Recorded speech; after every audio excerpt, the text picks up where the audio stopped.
All right. Well, thank you all for coming. I appreciate it. What I'm going to talk about is our project to increase the number of students in horticulture programs.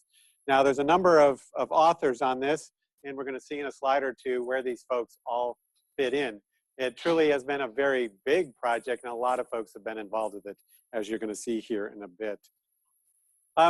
So how did it all get started? I'm going to do just a little bit on what got us to the point where we're at today. And it really, in a lot of ways, is like the perfect movie theme.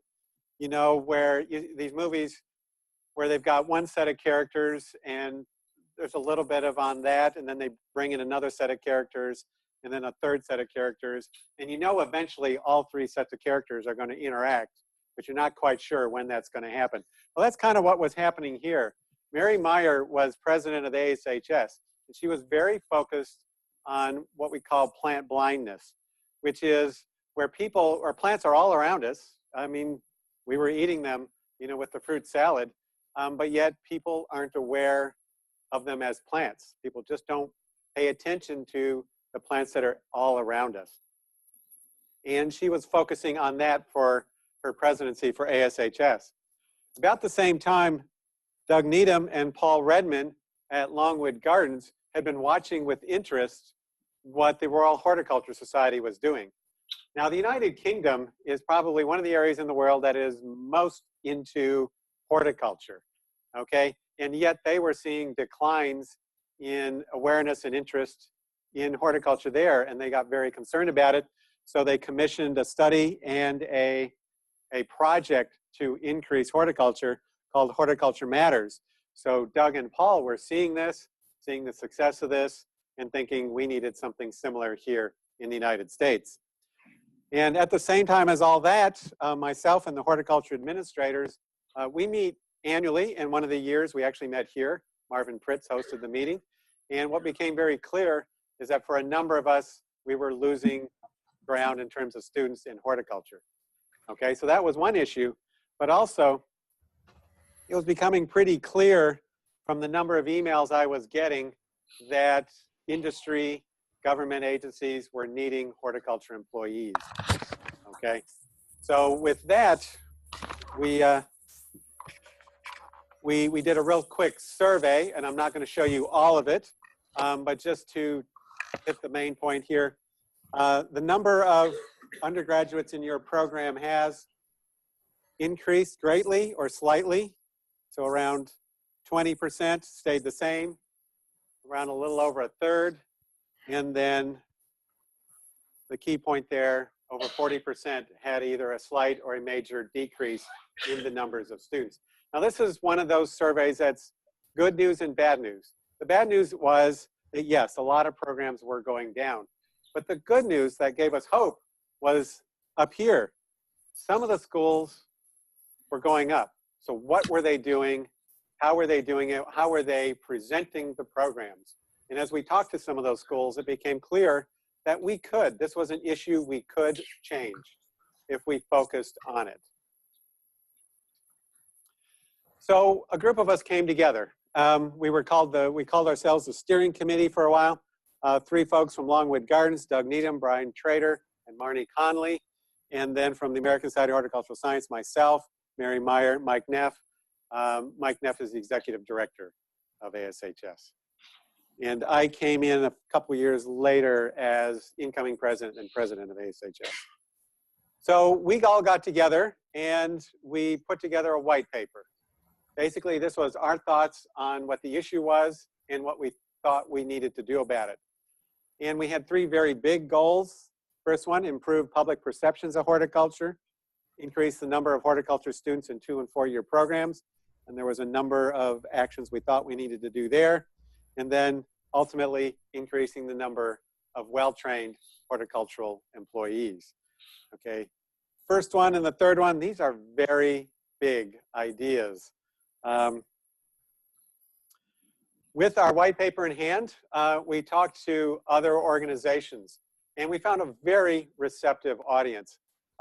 This first group here, these are the signing partners. They agreed to support the initiative in a big way, okay? And December 2013 is when we got them lined up. And then over 150 others said they were very supportive and would try to support it in terms of financial and otherwise. And that was universities, public gardens, horticultural organizations. So that happened very quickly, and it brought a lot of people together.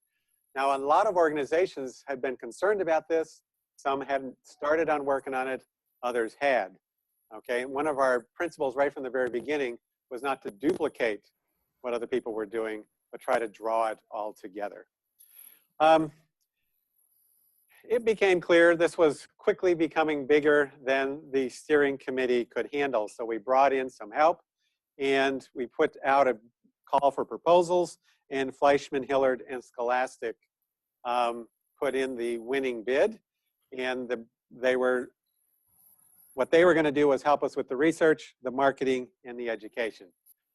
Now, we certainly are all familiar with research, but the social science stuff was a little bit outside of our bailiwick. Okay, so that's the introduction on how we got here. So let me show you where we're at now. I'm going to start first with some of the organizational things, then I'll get to some of the research. We have three entities: the National Leadership Cabinet, which is co-chaired by Anna Ball and Paul Redmond from Longwood Gardens. This group is fundraising is a big part of what they're doing, spreading the message to other groups, okay, providing leadership for it. And we have the Advisory Council. I'll show you the list here in a minute. Charlie Hall and Sarah Cathcart are the co-chairs of it. This involves a lot of the people from the various organizations that we had been working with. Okay, the intent of this group is really to help with the day-to-day matters of the initiative and spreading the word back to the various organizations. And one of the great things we did about a year and a half ago, which just made all the difference in the world, is by that point we had raised enough funds that we were able to hire an executive director. And Susan Yoder, if you get a chance to meet her, I hope you do. She's a force of nature, and she has just been doing a lot of great stuff.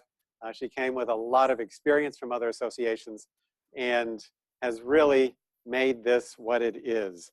And so, John, is that a coincidental surname? Totally coincidental surname. Really? Yoder, yeah. Huh. Yeah.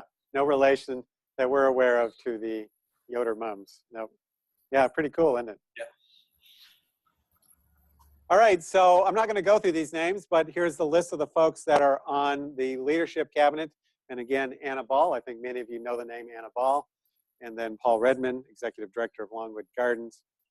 And then this is the Advisory Council. Now, very long, and I know the print is pretty small, but you can see a broad range of associations, companies, and various organizations and individuals coming together. And this is a very dynamic group.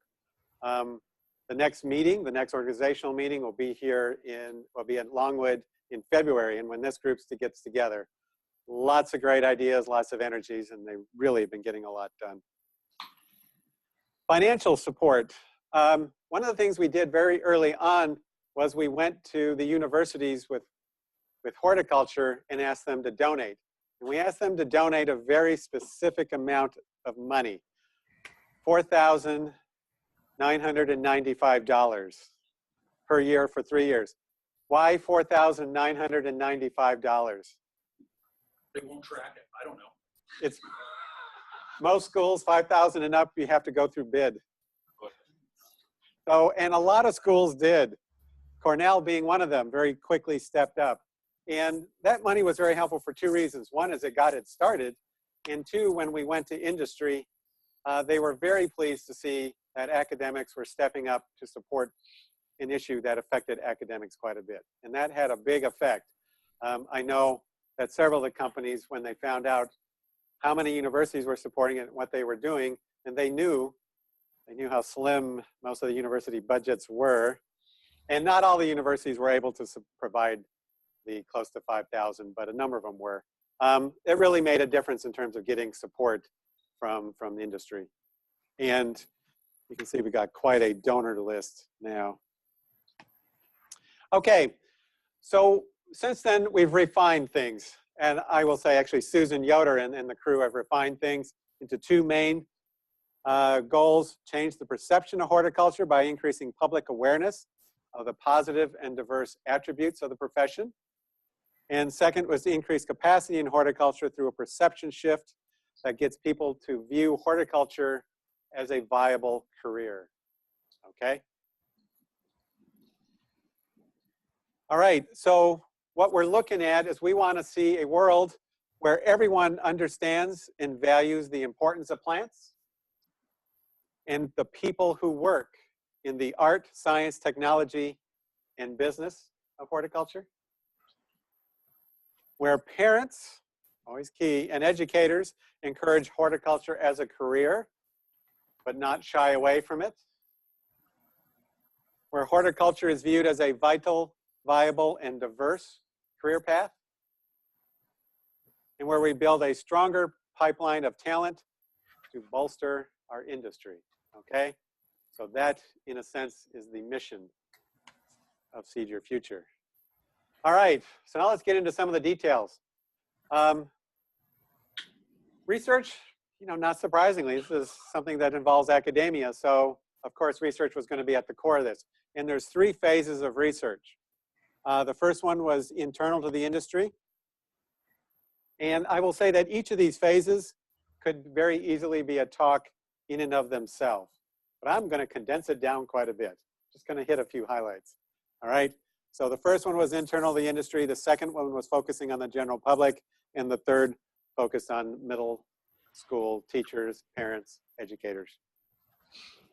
Okay. So in the first part here, the research consisted of informal interviews. Literally, Fleischman-Hillard would convene groups and talk to people, focus groups, and then a formal online survey of around 500 respondents.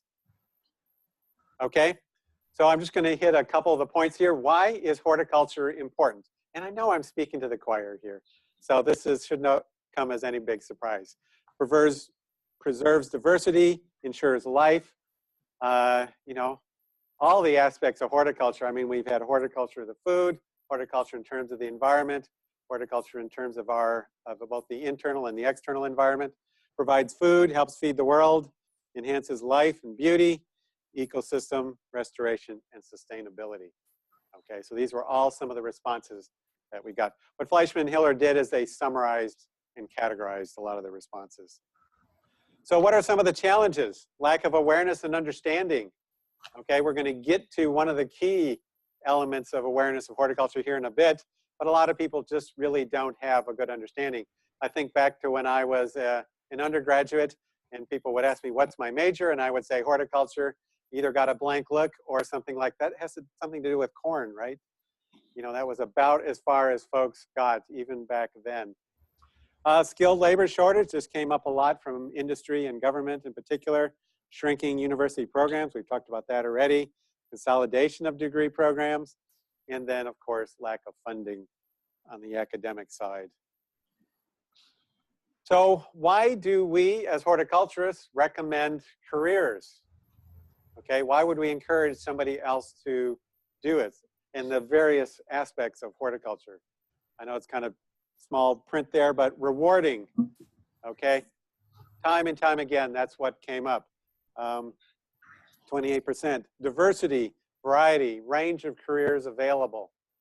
Okay, I think about my own careers that zigged and zagged. Okay, ability to work outside, working with nature. This will come up a lot. Nature, environment with a lot of students. Good for the community, helping others. Impact the world, environment. Impact is another word that showed up a lot, and we're going to see that at various points through here.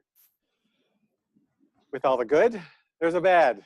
And gosh, what did people, oh look, low pay, 59%. All the rest, kind of right down there. That is something we're aware of and we're working on. We think actually the perception of low pay is probably greater than the low pay actually is, with the exception of graduate students, so I will start with that, following up on dinner last night. Okay, so switching gears here, gone to phase 2. This is the general public, asking them about awareness of horticulture and attitudes having to do with horticulture.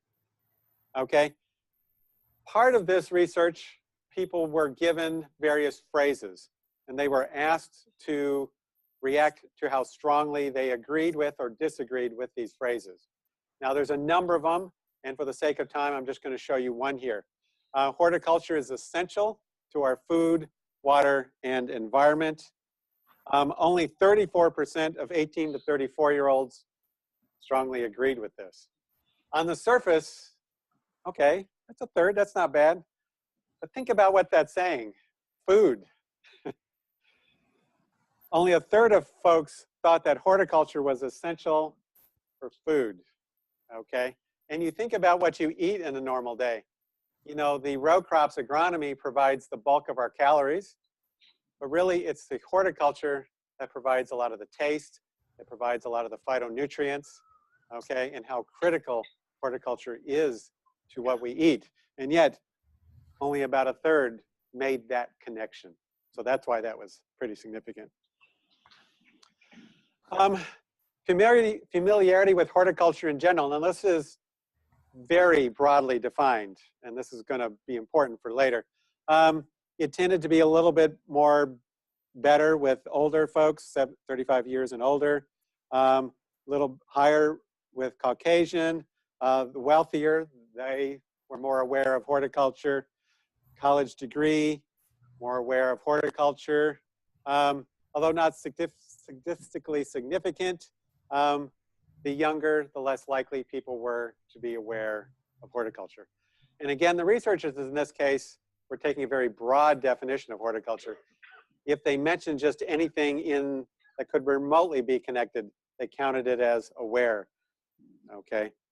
But when we flip it around, when you tell people what is involved with horticulture, they get very, very positive. In fact, I'm going to step back just a little bit. When we were interviewing firms to do the marketing and the research, Fleischman Hillard had done a quick survey to get ready for their presentation.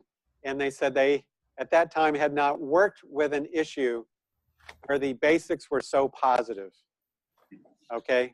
Because some of these firms work with, you know, companies that are trying to resurrect their image, or, you know, professionals that are trying to raise their image.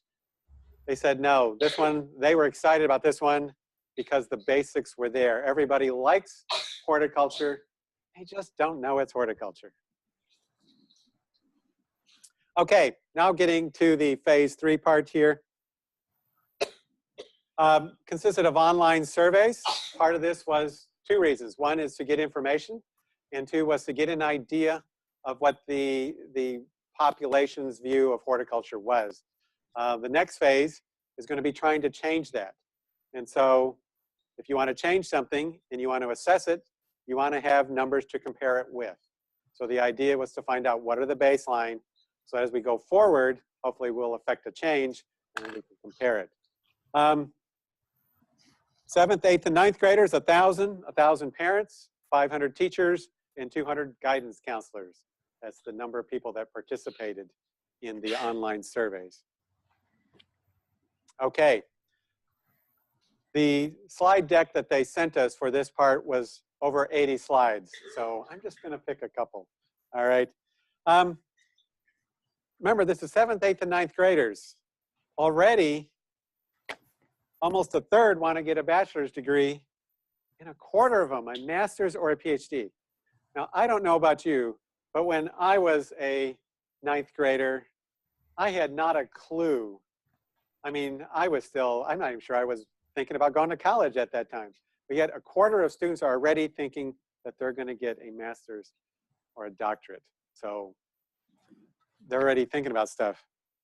And then a fair number already thinking about associate's degree. So we got a lot of students that are already thinking about what's next after high school. Okay, so what they did was they asked these students, parents, educators, counselors, about a broad range of careers. We've got education, psychology, nursing, biology, communications, accounting, agriculture, and then the nice short little bar here is horticulture, okay? Even less than agriculture. So it shows that people really are not aware of horticulture as a career or as a degree program. Now, this graph takes a little bit of explaining, okay? So this on this axis here is the percentage, and then here are various attributes. So we have impact, creativity, flexibility, passion, location of job, status, compensation, job availability. The blue bar is what folks thought about in terms of horticulture. So they're given a general idea of what horticulture is, and then they're asked to react to that, okay? The red line is what, and this is students, the red line is what students want in their career. The difference, the gap between the blue and the red is an issue we have to work with. Other careers don't show this gap, okay? Other careers, the awareness of the career is much closer to what students want out of a career. So the difference here, in particular passion, I know a lot of very passionate horticulturists, trust me, but yet the general public doesn't view horticulture as being a career one would get passionate about. And a lot of students wanted a career that they could really get passionate about. So you see the difference there? That percentage is what we have to work on, okay? And it was very clear. There was some cases where this line went below, but it was on characteristics that a lot of students didn't think were that important. So we've got to decrease that gap. Okay, the next part of the phase 3 research was focus groups, bringing people in and talking with them. The 6 of these were in urban areas and they were conducted in person. Another 6 were in rural areas and they were conducted online with cameras, and it's very cool how this stuff happens, okay? What became clear from the focus groups is that students really want to do something that they're passionate about, okay? Passion has come up multiple times. They want to be creative, and they want to see impact from their work. And they want to do something that makes a positive impact on the world. It was really fascinating because, you know, again, I think back to when I was younger, how really advanced in some ways young people are today in terms of seeing the world and where they fit into that and wanting to have an impact even at that young age. Okay, they want to use words. Well, we have to use words that resonate with youth. The participants liked sophisticated sounding names, you know, and let me talk a little bit about awareness of horticulture here. Okay, so let me back up here. In these focus groups, what percentage of people do you think were aware of horticulture or knew what horticulture was? Okay. What percentage? So this is a class question here. 15. Pardon? 15. 15%. Okay, very good. Other suggestions? 30. A very positive person. Very good. Other suggestions? Unfortunately, it was 0. This is where they were being asked the word, and they were not being given anything leading up to it. Yeah, 0. Well, and parents and teachers. Now, it's a small group because it's focus groups. 0. Not a 1 in this particular group. Now, we had some awareness earlier, but a lot of that was where people were led into it. You know, the components of horticulture. Then they were able to put it together. So, 0.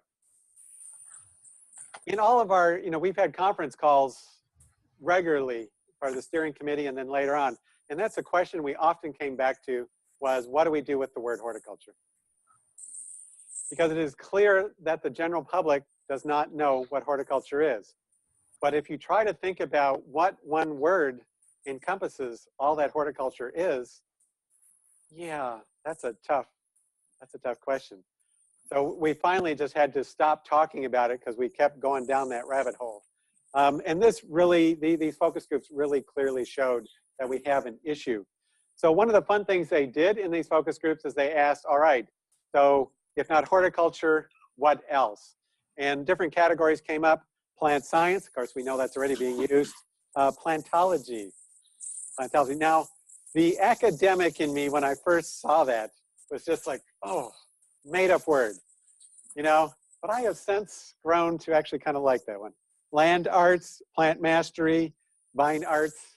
I suspect there were some adults here having to do with wine. The corresponding for horticulture is plant scientist, plantologist, food and flower specialist, land artist, and plant master. Okay, so one of the things Susan has done in workshops is to ask people to take a moment to think about what they would call themselves. So think about that. What would you, Amanda here was calling herself plant master. What would you call yourself to somebody who has no idea what horticulture is and is not in academia, so we don't really care? Think about that. All right. Okay, so just to summarize real quick, finish up here. Students want a career that offers more than a paycheck. They want to be creative, and they want to have an impact. Okay, again, creativity, impact. So what do we have to do? We have to create a favorable perception of horticulture and the careers associated with it. Okay? Parents, those who were familiar with horticulture had a very narrow view of what it was. And what I mean by that is somebody might have some awareness of horticulture, but they might think it only had to do with being a landscaper, or only had to do with being a gardener or a vegetable gardener. Very few had any awareness of the breadth of horticulture. From the, you know, just think about in the university here, we've got applied science to very basic science, all the various careers that our students go into. You know, most people just do not have awareness of that. Talking about the variety of jobs. When parents are looking into information to try to help their children out with careers, they cast a very broad net. The internet, educators, counselors, they draw in all the information that they can to help their children. One of the things we got from this is we need a very robust digital presence, because a lot of time by parents is spent online researching various careers and offering suggestions to their children. So we've got a lot of work to do here, and we have already started on some of that. Teachers, the summary. While some have heard of horticulture, no one encountered a student who was actually interested in horticulture. Now again, we're going back to this fairly narrow group, the focus groups, but still that's an issue. However, once they learned about it, and as I mentioned before, they became very positive about it. Again, horticulture in and of itself is something that a lot of people like once they learn about it. And they came up with a lot of connections that they could see between the more general public sort of activities and horticulture. Nature and the outdoors, food and cooking, health and nutrition, science and experimentation, environmentalism, all of this can be connected to horticulture. And teachers want lesson plans and activities to help integrate plants into their curriculum, okay? And that's one of the things we're working on. We know there's a lot of information already out there. FFA, for example, 4-H has a lot of great curriculum. So what the intent is to be for Seed Your Future to be a clearinghouse for that information, and then look for the gaps. And what might not be there, we might have to fill in, but at least not recreate the wheel. Oops. So guidance counselors. In middle school, guidance counselors are actually doing relatively little in terms of career. They're doing a lot of the counseling, they're the metrics, this sort of thing. They're managing the day-to-day issues. So middle school counselors, we have decided, are not going to be a primary focus, okay? But I will say high school counselors, they tend to rely a lot on what they get from universities, which is very nice. This came up in some of the early work. And I should have mentioned back earlier, as we were getting into the information, it became clear that we needed to change our focus just a little bit. Going into this, the steering committee, we thought that we were going to need to be focusing on high school, okay? What we realized through the research is that by the time students are in high school, the general path is set. The individual career is not. Now, I mean, I deal with a lot of incoming freshmen, and some of them have a very good idea what they're going to do, and some don't. But almost always, they have a direction figured out, okay? What we realized is that we needed to help change the direction towards plants and horticulture, and that was going to need to happen earlier. So somebody in high school, you know, they might be narrowing it down to plants, environment, biology, lawyer, doctor, this sort of thing. So we decided we needed to go earlier to start getting people interested in plants in general to help set the direction. And then the actual career will come later. And luckily, as I mentioned, by the time counselors are in high school, they actually rely a lot on universities. We have a lot of cachet to them. Because think about it, all the information that's on the internet, you want to rely on information from universities. Okay, so overall campaign, we want to use words that resonate. We have really learned that words make a big deal. We need to describe horticulture in terms of impact, food, environmentalism, making those connections. We need to talk about how horticulture affects that. We need to stress the diversity of jobs, highlight job availability, tell the right stories with the right imagery, and give the tools to the teachers. That just sounds so simple, doesn't it? We just got to do that and everything will be better. There's a lot involved with that. What's really nice is I can speak as a former department head when we started to go down the path of what to do to try to recruit more students into horticulture at NC State.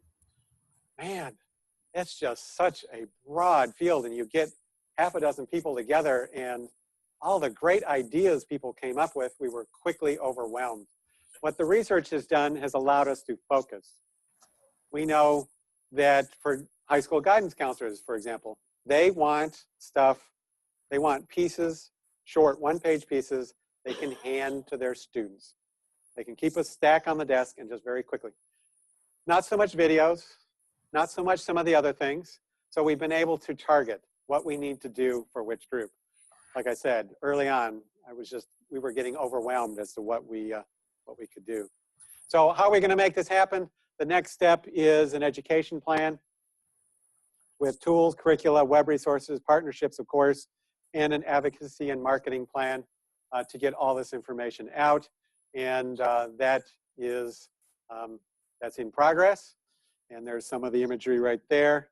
That's moving forward, and that's going to be the next stage. So with that, all right, well, it just kind of did it. This is a video we put together.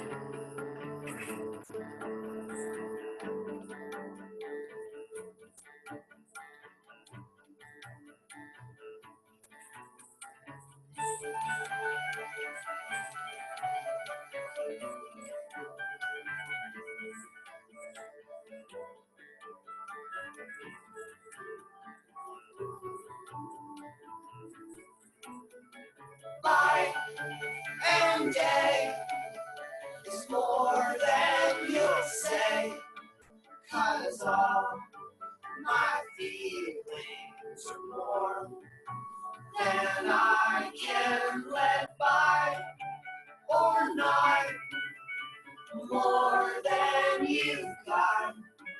Just follow the day, follow the day and reach for the sun.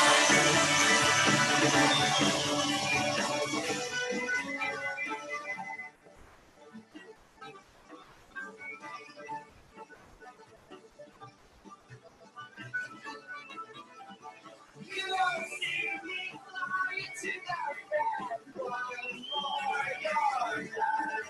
Just follow the seasons and find time. Reach for the bright side.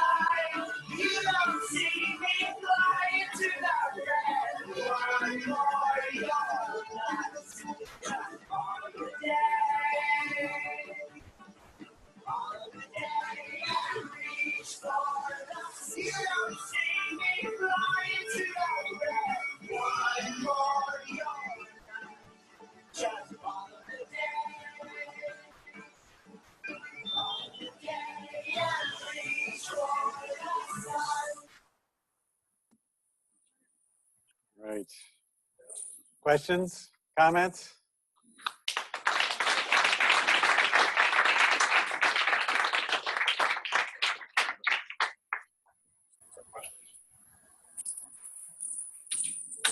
Yes.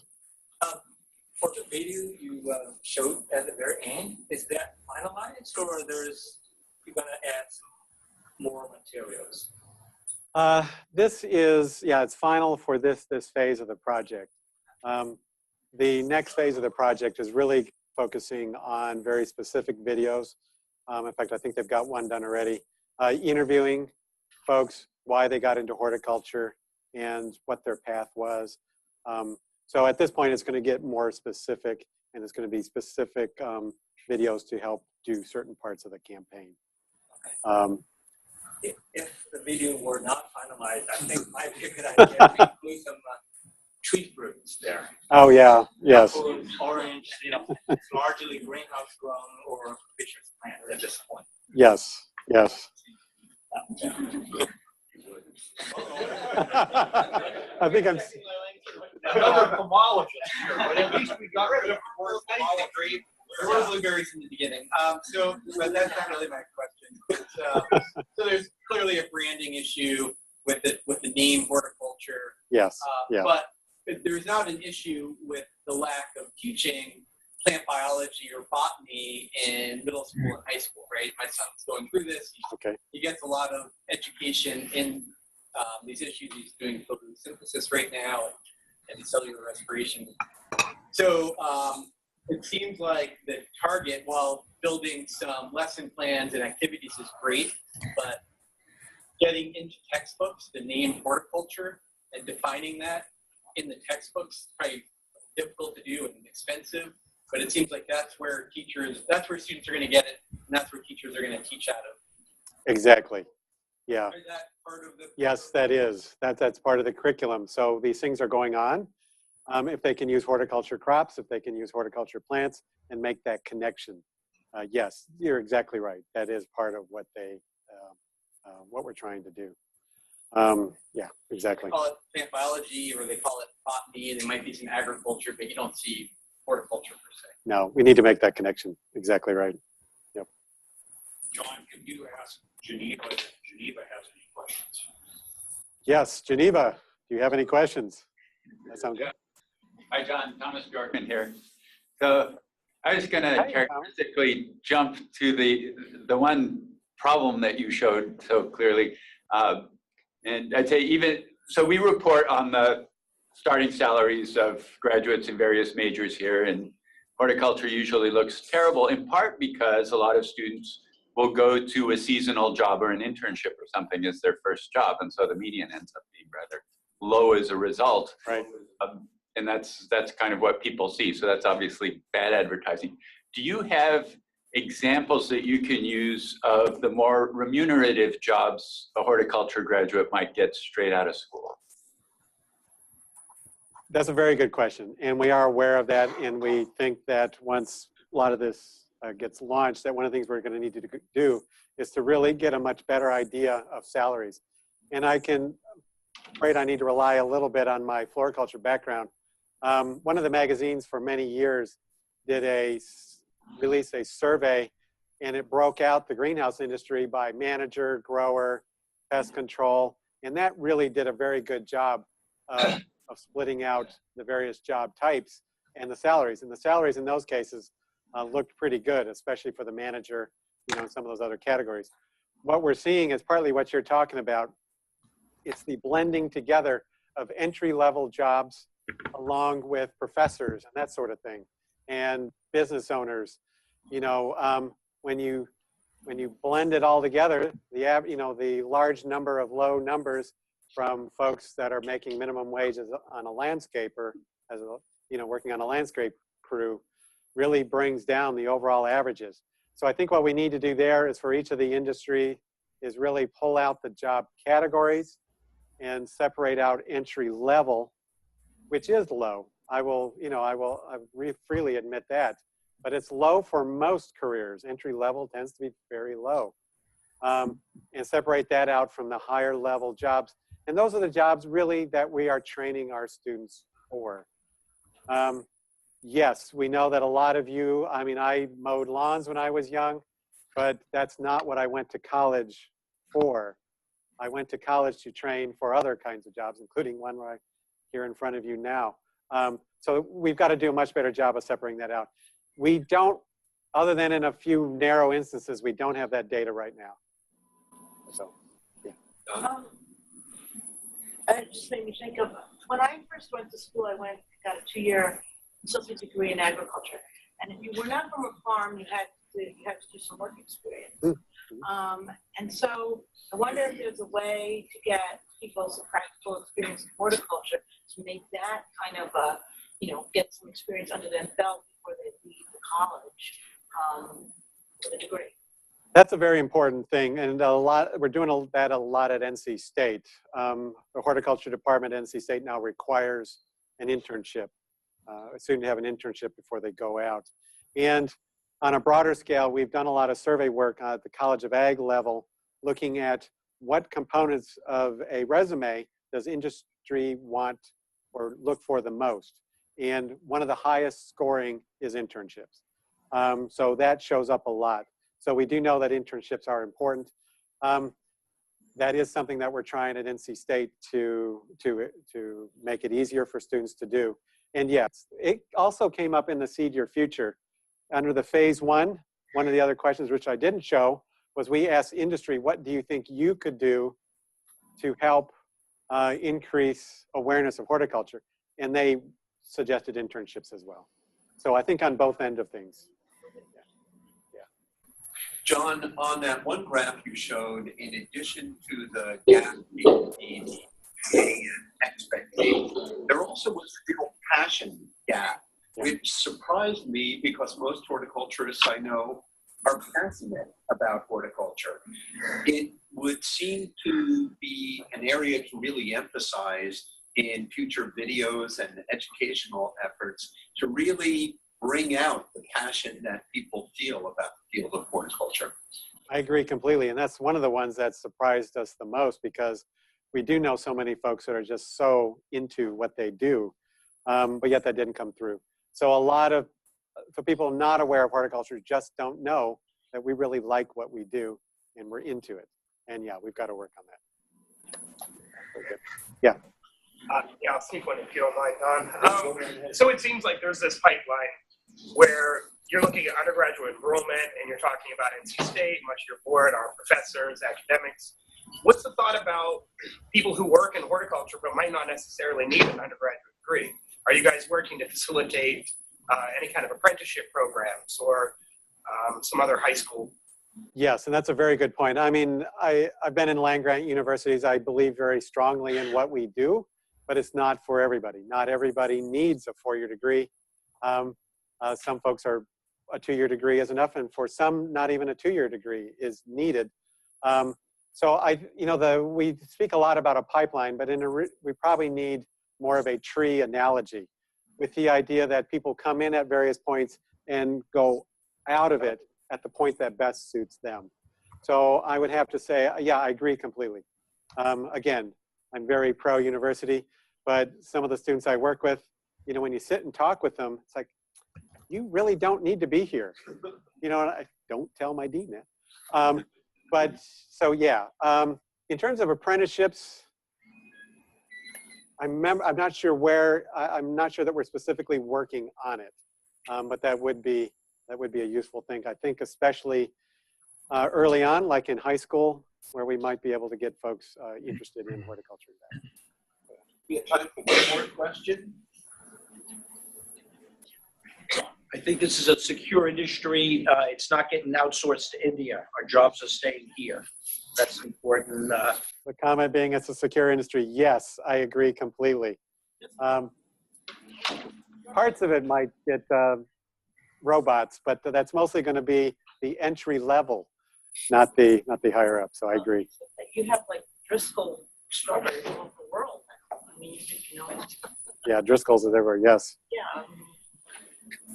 Thank you all very much. I appreciate it. This has been a production of Cornell University, on the web at cornell.edu.